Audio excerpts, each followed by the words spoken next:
Introducing New York's exciting new film fair. The World Film Fair is a global platform that gives access to distribution companies, production companies, and investors from all over the globe, with a focus on upcoming new talents in the film industry.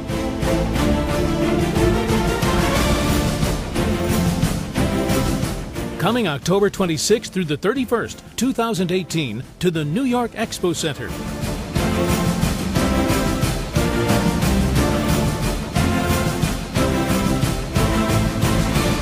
A week-long event suitable for all film industry professionals and enthusiasts. Introducing a gala dinner attended by Hollywood stars, red carpet, and award ceremony.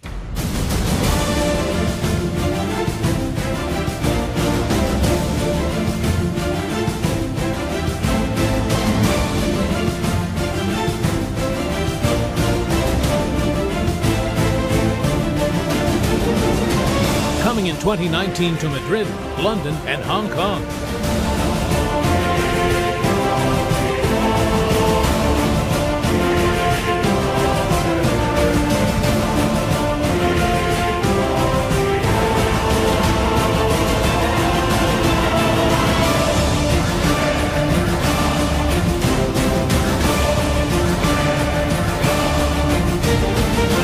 Are you ready, New York? Hello, and welcome to Stage Screen and In Between. I'm Helen.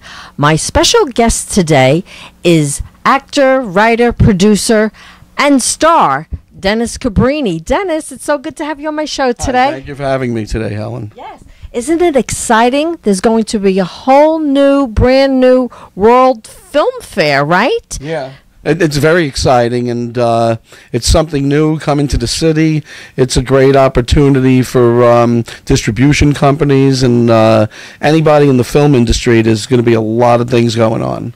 Yeah, so people that are looking to buy films, or if you're an actor, you want to show a film, if you're a producer, it's finished films, and this is the first of its kind, am I right? First of its kind here in New York, yeah. It's a big thing, and it's exciting. They do these things globally around the world. Yeah. So next year it's going to be Tokyo, London, and another location. But Dennis, tell everybody what movie you have that's going to be in it. Right. The film I have is High Hopes 2, A New Beginning. It's a sequel to an original High Hopes film, and it's really a pilot for a TV series that I'm trying to promote. I hope to be making more episodes this summer, and this will be premiering at the World Film Fair, and I'm excited about it. It's a competition. We're looking to win. We won outstanding performance by a cast at the Hollywood Dreams Film Festival. Outstanding cast performance. The runner-up is The Operative, John L. Ferry, and the winner is High Hopes 2. I want to thank my cinematographer, Andrew Schwartz, Catherine Briding, and Helen Primos, who came here with me and to see how we did in the festival. I want to thank first and foremost God. I want to thank Dell for choosing us, and there's one other person I want to dedicate this award to, and it's my son Peter, who's 35 years old and has been diagnosed with stage 4 cancer. And this is for my son Peter and my parents. I want to thank the festival for this wonderful award and the recognition. This is a beautiful festival. The quality of the films that I have seen is really outstanding, and I'm honored to be here with all of you, and I'm so proud to have won.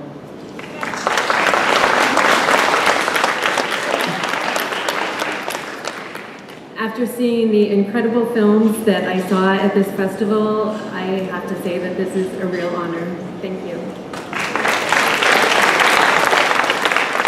We had 5 nominations all told. Myself and Robert DeBotto were nominated for Best Actor and Best Supporting Actor, and it was just really exciting. We also won the New Filmmakers Film Festival, and we got nominated for several other awards at the Long Island Film Festival. Helen was nominated for Best Actress, and I happened to be in it. Right. I'm his boss, and I kick his A. Yep. Yes, Helen actually in a very funny scene. She's my boss. My character's a cab driver who aspires to be an actor, and he's running out of time because he's getting old. And he gets into a fight with his boss, who's Helen, and Helen punches me in the face and knocks me out. And then I threaten to sue her unless she has a fight with me in a boxing form, and if I win, she's got to give me my job back. If I don't drive the cab, I have no other way of making a living. Of course, I never thought. So the climax is actually what happens in the boxing ring, But there are other little scenarios that are going on in that movie. He's having trouble with his landlord. He's having a problem with his wife. He can't get ahead. He's having trouble with his daughter and his family life. Yeah. So he's a guy that's down on his luck. But the audience, I feel, roots for you, don't you think, Dennis? Well, I had gotten a pretty good review actually in a festival in Mexico where they said my character is actually like an unlikable person, but by the end you kind of like him and start rooting for him because nobody could have that much bad luck. Right. And this World Film Fair is going to have a gala dinner and it's going to have a red carpet, and we had the same thing when we went to Las Vegas for the Hollywood Dreams Film Festival. Fantastic. Wasn't that fantastic? Oh, that was great. So I'm really looking to this World Film Fair because this is going to be in Manhattan. What is the location for that again? It's going to be at the New York Expo Center. Oh, okay. And it's October 26th to October 31st. Now, how can other people get into it? First, tell everybody how you got High Hopes 2 into it, and then explain to our audience how they can get their film into it. Okay, well, I had been selected to be in the New York State Film Festival, and then New York State ended up merging with this World Film Fair because it's a much bigger venue and everything, and so they merged with that, and I got invited to submit, and they submitted my film. We're one of the first films accepted into the festival, so that's an exciting thing too. And the other people, if you have films and you'd like to get them in, you can go to Without a Box or Film Freeway and submit. They're still taking submissions. I don't know what the deadline is, so my advice would be if you have a film and you want it in there, do it ASAP. So, Dennis, tell everybody, what was it like? Because you actually wrote the the screenplay for High Hopes to A New Beginning.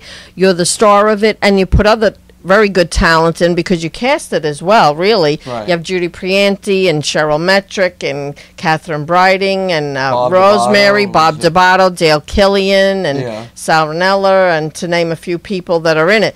So what is it like to actually write something and put yourself as the main character? Why did you do that? Well, I did that. I mean, you could sort of take it back to the days of somebody like I always was inspired by Sylvester Stallone. They told him, well, he didn't have it. He didn't have the right look. He didn't have this. He didn't have that. So he wrote Rocky, and the rest tells itself. Starting a lot later than Stallone did, but I always fancied myself a writer, and actually I was just playing around. I wrote the script, and a lot of my friends loved it. They said, "Hey, we got to make this movie," But we didn't really have the money, so we did it on a shoestring budget, and we won a couple of awards with the first film, and so we did very well, and so people wanted there to be a sequel. Along the way, a couple of life gets in the way. It took a while to do the second one, but now I really want what I want to do is get 8 episodes out there, hopefully have them filmed completely this year, and then go to a network and see if we can get distribution and put ourselves on TV. So so many people can actually pick up an iPhone or buy very good camera equipment, readily at the neighborhood stores now and make a film. How important is it, do you think, to have the right equipment and crew and lighting, etc.? The right equipment is very important. I think I was very fortunate. I had gotten a kid fresh out of school, Hofstra Film School, Andrew Schwartz, and he was just an excellent professional filmmaker. I think he's headed to much more a very successful career, and he had Not only can he shoot it, but he can edit it. Oh, he could, he could edit it, and he's got a good eye. He knows how to pick certain things out. Very professional. When with him, it was never about, like I said, we had a shoestring budget. It was never about the money. He wanted to put out as best product as he possibly could, and he's won a lot of awards with his own films, a lot of short films, and he's doing very well. He's got a film out there, Cabinet in the Woods, and he's garnered like maybe 20 nominations, and he's won like 9 or 10 of them. So he's just done fantastic, and he's a great talent. We were fortunate to have him. It's good to surround yourself with good people. When I wrote the script, I wrote it with certain people in mind that I knew were actors, like the part for Helen. I wrote that part with Helen in mind. So Helen casted for that just because I seen her in a play, and she was very good. What was the name of that play? Actually, I was a lead in Don't Drink the Water, which is a Woody Allen piece. Right, yeah. And he met me in the audience after my performance, and he said, I really wanted you for the movie. I had you in mind, but now I'm definitely sure. So for people that do theater work, that's important to know that, you can be seen. Right, yeah. And, like I said, I had Helen in mind anyway. I've met Helen in acting class many years ago, but when I saw her in Don't Drink the Water, she blew me away, said, that's the boss, and so that's how that came about. A lot of the other actors, I knew them, and I wrote parts sort of specifically for them. Judy Prianti, Bob D'Abato, who, like I said, we both won nominations for Best Actor, we got incredible chemistry, and it's like everybody loves that scene we do, and it's casting is important, and you have to know what you're casting. What I do though is I create characters that surround myself with people I know. One of the things I did with High Hopes that a lot of people won't know is I took a lot of stuff from my childhood. I grew up on the Lower East Side of Manhattan. We filmed at Tompkins Square Park, where I used to hang out with my buddy Eric. Eric played the character Eric in the film, who was Helen's employee, and unfortunately Eric passed away a year later, and always when I post this film, I mention Eric and send out a shout out to Eric up in heaven, and I hope one day he and I will be playing stickball again up in the clouds. But he was a great asset to the film as well. And but I took things from my childhood. Even like there's the culmination of my love scene with my wife takes place at the East River Drive Park under the Brooklyn Bridge, and that wasn't by accident. As a kid, I used to run. I used to run around the East River Park. I played baseball there. I played handball there, and I took elements from my own life and like put them there. Some of it just because it was sentimental to me, but I think it helped give the type of feeling that I wanted. Well, they say write what you know, so you knew your childhood. Let's take a break and show everybody the trailer. High Hopes 2: A New Beginning.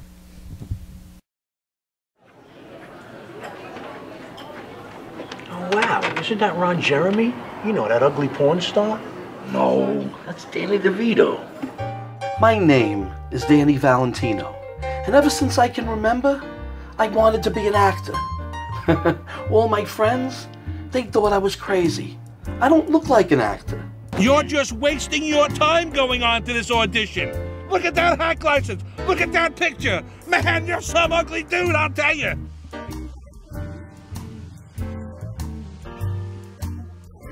And after 25 years of trying to make it in show business, I have to question whether I even have the talent. Now I see why your acting career never took off. What a horrible performance. The last time I ever saw anybody perform that badly was, let me see, you on your honeymoon. Pursuing this career has caused me nothing but trouble.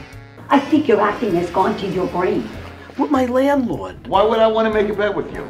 I'll tell you why. Because I just came from the police station and turned myself in. Oh, you got a deal, moron.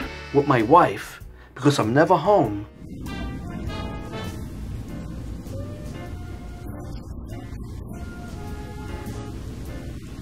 And when I am, I'm drooling over my neighbors. The Tittinellis.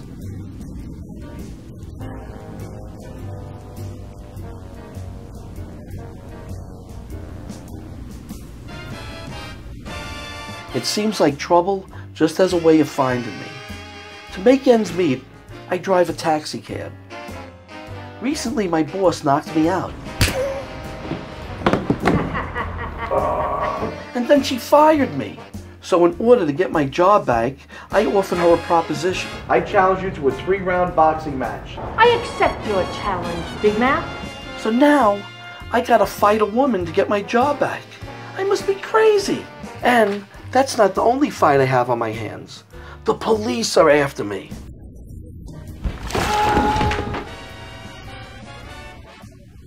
The only constants in my life are that everybody thinks I'm a loser. You're a loser. L-O-S-E-R.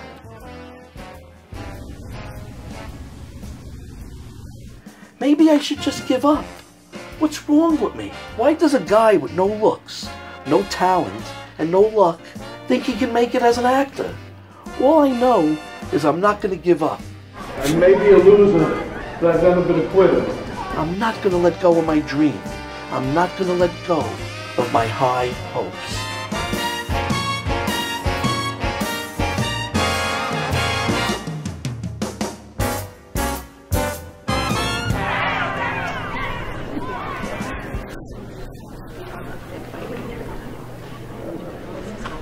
That is so funny, Dennis. You did a great job. High hopes, too. Now, tell our audience, where are you going with the next in the series of High Hopes? Well, I don't know if I totally want to give that away, but it starts. You don't have to. Well, I'll give you. It starts out with. See, the thing with my character Danny is he does have bad luck, and he's also abrasive. So the two things create situations in his life. So he ends up in the second episode. He has an opportunity to star in a TV series, so it picks up with him starring in the TV series. And all I can say is, as in everything else in his life, he got fired from the cab job. He's going to get fired from this TV show, even though it's a hit, you know. But you don't know how. Yeah, and then he's kind of back to square one, you know. And now it's a little bit tricky because here's a guy that everyone in the neighborhood knows is a loser. He moves away to this I got this really glitzy apartment, $3 million apartment that a friend of mine has, and he's living there, and now all of a sudden he's got to go back to the old neighborhood. And when people see him at first, they go, "Hey, Danny, what are you slumming it? You coming back to the hood?" And Danny's not saying it. He's got to go back to try to live in the hood. Yeah. So when you write, do you need to be quiet? Do you need a lot of time? Do you write in spurts? What's your technique? My technique is that I just start to think about, I have a basic concept that I create just thinking and brainstorming, and then what I do is I just sit down and my characters come to life. So when I write something, I don't even know what they're going to say. So in other words, there's me, I say something to Bob, let's say, or Malik or someone, and then they reply back to me. I write the dialogue as if it's really happening. So I make it very real to who the characters are and to what that situation is, you know. And what's your time frame to get everything done? Well, how about the next? What would it be? High Hopes 3, right? Yeah, High Hopes 3.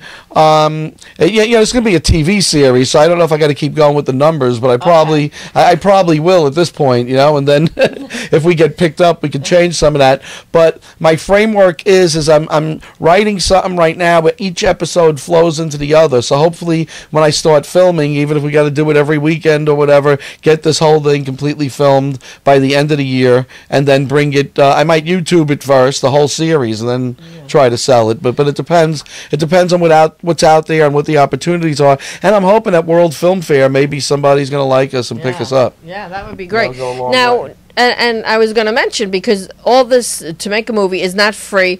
How do you go about getting your funding? Well, people have various methods. I've pretty much funded a good portion of it myself, and I've had some of my cast funded because they want to be in the film.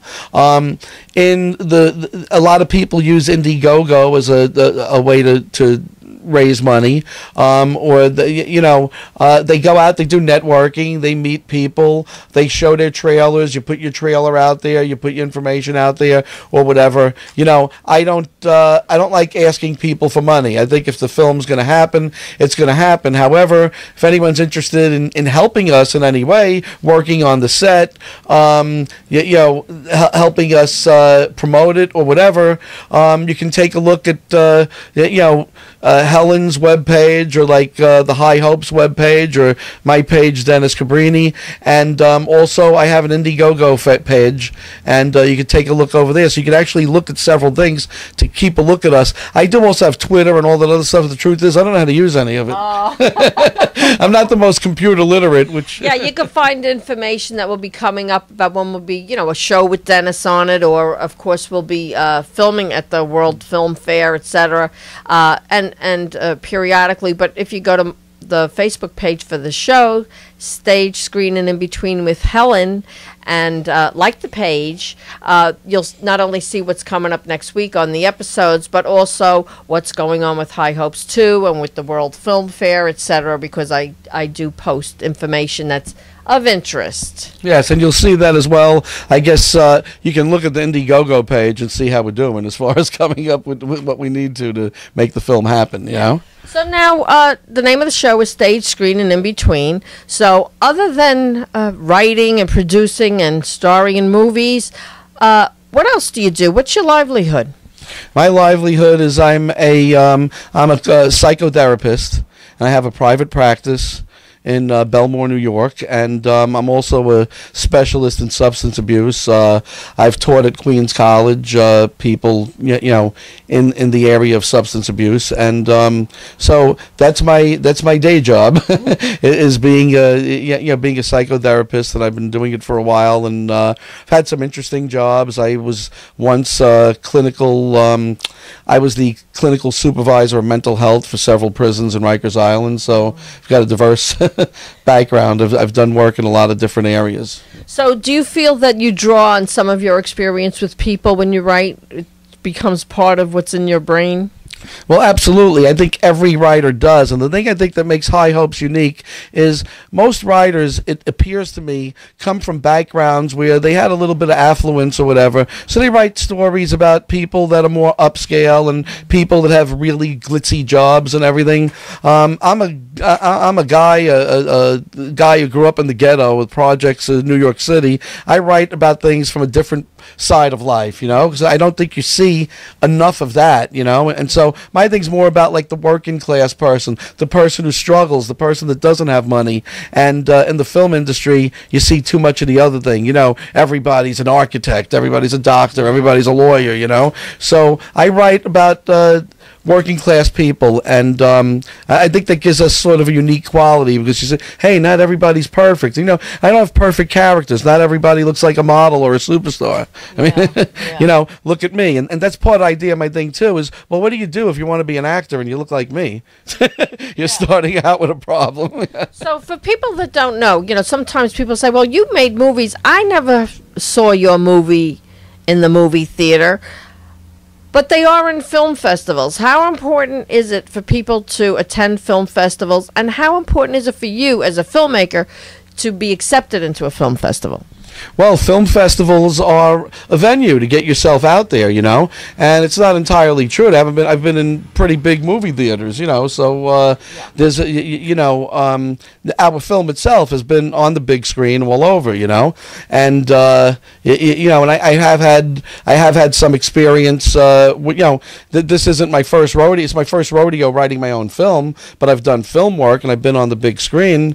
As a matter of fact, one time I was at the movie theater seeing a film I was in, which is now, why is the name escaping me? But it's a kind of funny story. And I'm at the movie theater and I'm leaving, and I get a call from my daughter. My daughter was at the movies with her friend, and she goes, "Dad, I didn't know you were in that movie. Suddenly you pop up on the screen, and it's just, and the scene is me. You just see me." And she goes, "Oh my God!" My friend goes, "Isn't that your father?" So something like that makes it fun and makes it exciting, and but yeah, so yeah, and I've been on a lot of TV work too, so on television. So it's always, I'm not, I'm an actor who's not crazy about seeing. I want to be in the films. I like to act, but I hate looking at myself. Yeah. a lot of actors feel that way. They don't mind doing the work, but they don't want to see what's actually up there. So how important is it for you to have a following? For people to really, for buzz to get going, and for people to say, "Hey, I like that, and I want to see the next thing." How important is that? I think it's very important, and unfortunately, I'm not very good at picking up a lot of follow. I had like 10,000 hits on my initial trailer and everything. But the fact is, I don't know, because I'm not really computer savvy. I don't get the amount of followers I think I really deserve and I really should have, because I don't know how to. So I'm telling all of you out there, please look me up and give me a like and follow me and everything else. There's a Twitter. There's my Facebook page, Dennis Cabrini. There's High Hopes 2 Facebook page, and there's Helen's Stage Screen in between. Give us likes all over the place. It's Stage Screen and in between with Helen. You have to put the with Helen in. Oh, with the Helen in. Okay. But the thing is, I need all the help I can get to to get this thing out there. See the trailer, see if you like it, follow the film, come see us at the World Film Fair, and please like us and keep an eye on us, because I think we got something good and something different. And it's going places. But what's important? You want everybody to know about it, and you want people to see it. Otherwise, as some would say, what's the point? But it's important to have something that's very good, even if a lot of people might not know yet. And I feel that High Hopes 2: A New Beginning is very good, and the following will come, Yeah. Well, thank you. I hope that's the case. Like I said, this is a different type of story, and it's just one. It's about ordinary people trying to achieve. The reason the title of the film is High Hopes, it's about the one thing about the character Danny is he never gives up. It's about having a dream and never giving up, even when all the odds are stacked against you. It's kind of a Rocky story about a cab driver who wants to be an actor. Yeah. And that's really what it's about. And I always, being a kid who grew up poor, I think that dreams are very important to you when you're poor, and so I've always aspired to reach beyond myself, like I wasn't the greatest student in the world, but I got this fancy degree, and I do work helping people and everything, but I've come a long way from my humble beginnings, living in a railroad tenement on the Lower East Side of Manhattan, and then the projects. But I believe in dreams, and High Hopes is about having a dream. And if you believe in having a dream, you should check it out.